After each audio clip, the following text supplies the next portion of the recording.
Hey, thanks for checking out this video today. I'm Michelle from Sensate Soul, and I work with empaths, HSPs, and what I lovingly call us empreneurs, so that we can be healthy, happy, and empowered in our life and also in our work or business if you choose to go on that mission. So in this video today, I want to touch into this idea of, this might be a little controversial, but I'm going for it, about this love and light kind of mentality. Now, let me first say that I absolutely believe in love and light. There is so much sweetness and so much possibility in that, and I do believe in the idea of that we are love, we are light, and Mr. Ali agrees. But I also want to address when it's used as an excuse. So this is a little bit more of a kind of sensate moment exploration than what my usual videos are on tips and tricks and ways to relate to ourselves and to the world and take care of ourselves as HSPs and empaths and empreneurs.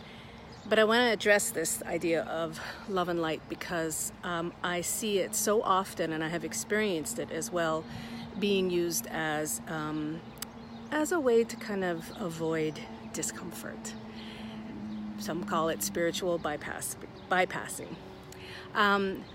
So I want to say this about love and light that I feel is it needs to be said. I need to say it. Let me just put it that way.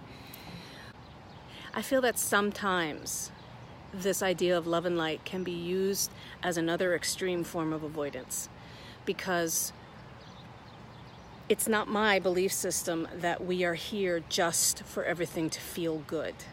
It's through contrast, it's through conflict, it's through dissonance that we find resonance. So sometimes there's this assumption I see in metaphysical world, even in entrepreneurial worlds, that says when everything is lining up, when you're in total alignment, when everything is in flow, in is easy, basically, when it all feels good, when things are, you're getting everything that you want and it's all effortless and so on and so forth, that means that you are evolved, that you are in alignment, that you are on your right path. And it's this last one that I really want to address, because maybe when things are in flow state, I do believe that there is a certain alignment in that.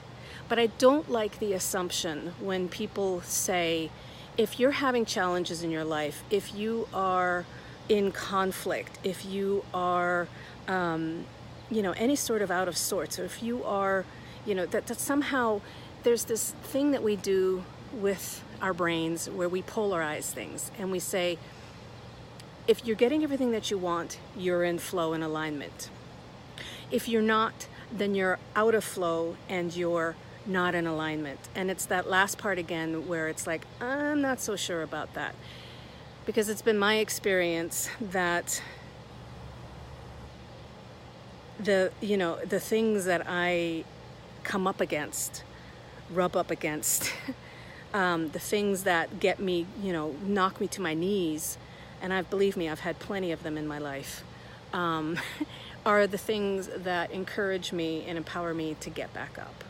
And I know that's an old, saying that it's not about falling down, it's about how many times you get back up. But what I don't like is then the assumption that if somebody's on their knees, somebody turns around to them and says, oh, well, obviously this is because you're out of alignment. And I look at things through the lens of the soul's journey. And who are we to say, this is like the idea that this is out of alignment is just kind of a mental construct. Who am I to say that a conflict or a challenge or a setback or a tragedy is something that means that everything's out of alignment, or that somehow somebody's not doing something right with their lives or with their livelihood. the thing that I really don't like is the guilt that can be kind of insinuated with this idea. And the shame that people, and I know I have felt this, where it's like, oh, well, you know, all of the shit's hitting the fan and things aren't working, and that means I must be really screwed up, and, you know, I'm not expanding, and it's blah, blah, blah, blah, blah, and all that stuff. You know, I'm not manifesting exactly everything perfectly, so that means I must be out of sync. Maybe some of that could be true, but I also feel it can be equally, and experience it in my life to be equally true, that those places where there is discomfort is actually my greatest growing edge. And to say that if those things are happening or not happening that I want is because I'm somehow out of alignment, what I see in that is an expectation that the love and light idea, that there has to be, the manifesting means that when everything is easy and when you're not uncomfortable, that's when you're in alignment. And I just can't agree with that. I just do not feel, I feel like that does a great disservice to so many of us. I know I have felt the guilt and the shame of like, oh, well, you know, then obviously I'm not as loving or I'm not as light as I think if shit's not working out, if things are falling apart. So I do believe in love and light. I don't believe when it is used as an expectation that if everything's working out, it means that you are in alignment and that you are a good soul who's doing all the things right, because it could very well so mean that it is exactly what your soul's journey is about, and that we are the ones who add, you know, the flavors of comparison with it. And I also say that knowing that there are very difficult things that happen, that there is no blame. There is never any blame in my world around saying, oh, well, you caused this. You know, this is because you're out of alignment. You're causing these, you know, this dis-ease, these challenges. Yes, I do believe we are co-creating. We're part of things.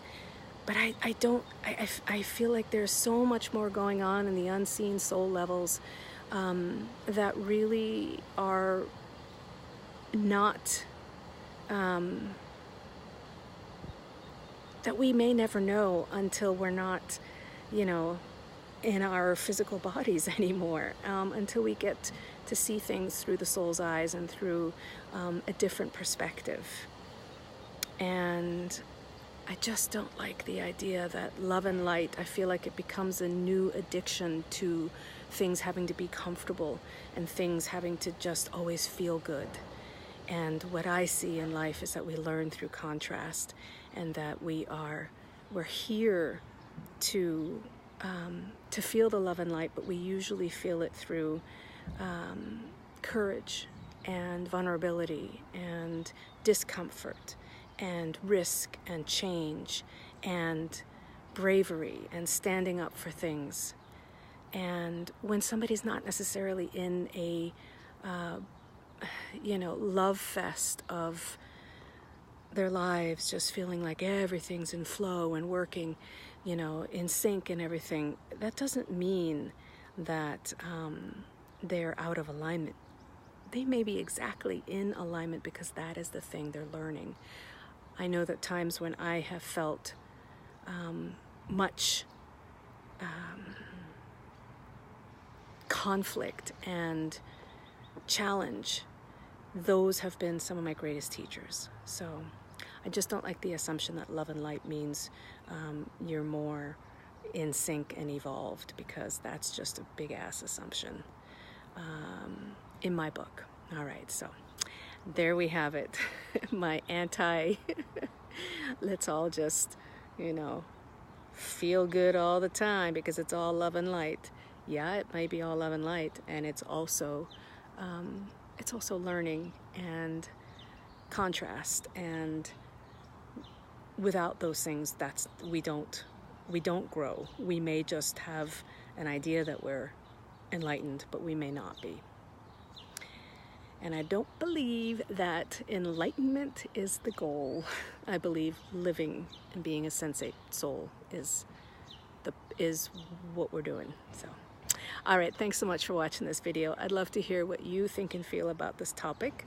It's a little bit more controversial, but hey, there it is. And that's how I feel. So please do come on over to sensatesoul.com, check out what's available over there, get on the mailing list, community list, so that we can stay in touch and you can get things that I only share in private emails, as well as, if you like this video, give it a thumbs up, subscribe to my channel, and share it with a friend if you feel so inclined. All right, take sweet care. I'll see you in the next video. So much love.